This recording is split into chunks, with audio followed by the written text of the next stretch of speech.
Did you know they're trying to put a woman on the $10 bill? They can put women on bills as soon as women start paying them.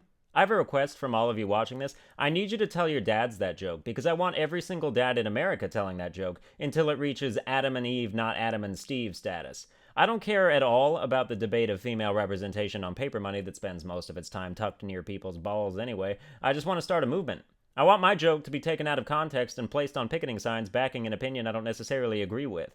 Comedians always posture about how important ownership of a joke is, but it's every one of our dreams to write one that gets so popular that it gets away from us and takes on a life of its own.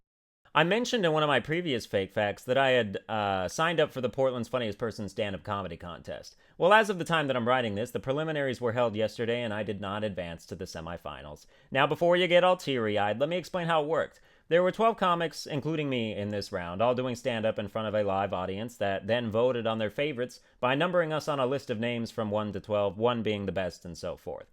Now, a lot of these comics brought their own cheering sections, which happened to work out in their favor because those people also got to tip the votes their way. I brought no one because I don't have any friends that are 21 or older because I'm a pedophile. But of course, it's easy to blame losing on not having an established fan base, so I will.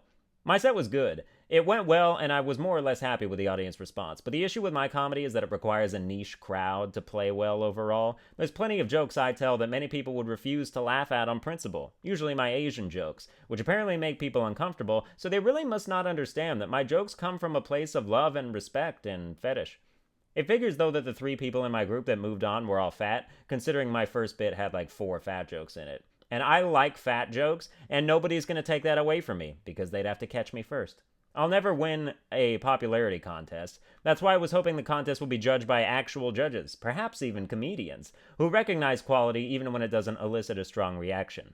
Because I think jokes are like food in that way. If it's good, period. You know, you can not have a taste for it, but the quality of the cuisine is unquestionable. If Bobby Flay cooks you a lamb chop and you don't like it, that's on you. And now we have some fake facts.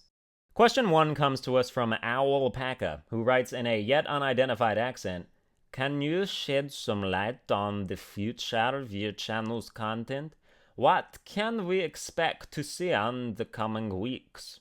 Copyright willing to not be an asshole, I am planning on doing a full playthrough of Batman Arkham Knight when that releases, but I can't imagine not running into any licensing problems. Games like that, with iconic characters and giant production values, tend to even copyright their background music. At least with something like Kingdom Hearts, it was obvious what the licensed music was, so you could take steps to avoid it. But maybe I'm overthinking things, and Arkham Knight will be super hospitable to Let's Players, but I doubt it.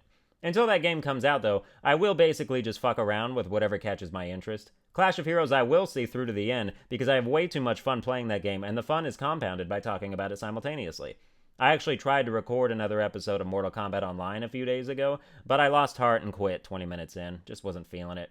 My favorite part of MKX is practice mode. Like, I spend probably on average an hour every day just practicing combos against dummies with every character in the game. But as soon as that dummy becomes a real person, all my knowledge gets thrown out the window and I get really impulsive. Oh, I am the king of dropped combos. If I were to continue making Mortal Kombat videos, I'd need to get one of my friends to play against me. I'm probably not done with Dark Souls 2, I just need more of a break from it. Oh, something I would like to get the viewer's opinion on, in the form of like actual legit feedback in the comments, is I've been thinking about recording some PS1 games for the channel just to fill space in between major releases of relevant games. I've got Crash Bandicoot, Spyro, Rayman, Blasto Gex, all those games. A lot of games I really had fun with in the old ages I might want to bring back. Now, obviously, I'm not pioneering a new idea by playing them now on camera here. And plenty of other reputable and non-reputable channels have covered these games in the modern era, but I think they could be neat little distractions while we navigate the empty stretches of time where no new games come out. They will, of course, also come with my signature brand of commentary, which is always a plus no matter what it regards. Anyway, next question. Question 2 comes to us from Emblem 3, which is a douchey boy band whose fans call them E3 for short, which is totally unacceptable. They write, what games that have been showcased at E3 so far have stood out the most to you? And by the way, we apologize for our dumb Belieber Reject fans, but also we're probably still douchebags, so I guess it's up to you to decide, whether or not you want to make fun of us. Admittedly, I only watched the Sony conference. I wasn't planning on watching any of it, because typically the hype of the events just makes me restless and unable to handle the long wait periods associated with a game's release date, many of which never even get announced. But the Last Guardian reveal made me cry, even as someone who never had any prior experience with the idea of it. Like, basically just imagine someone who never heard of The Last Guardian, dropping into the live stream halfway through the gameplay demo, and in tears by the end of it. If you saw it, you'll understand why. It's the sheer impact of the symbiotic relationships between the boy and these huge creatures, trying desperately to save one another from perilous circumstances. It's fucking beautiful. If I'm ever playing that game and I fail an obstacle or puzzle and it causes one of the animals to die, I might never be the same.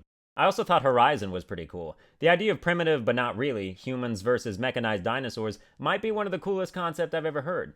And Uncharted 4's gameplay was exactly as great as I expected it to be. But I was really taken with Media Molecule's game. Dreams is just another example of an exceptional concept realized by one of gaming's most inspired developers. I know I have to get that game and do it as much artistically creative justice as I am capable, because it deserves the highest quality patronage from its Dreamweavers. You're gonna see professional music videos made with that machine, I guarantee it. Well, that's going to do it for this video. I hope you enjoyed what was probably a bit more insight-heavy than comedic, but still be sure to like, share, and subscribe if that is your prerogative, and I'll play myself off.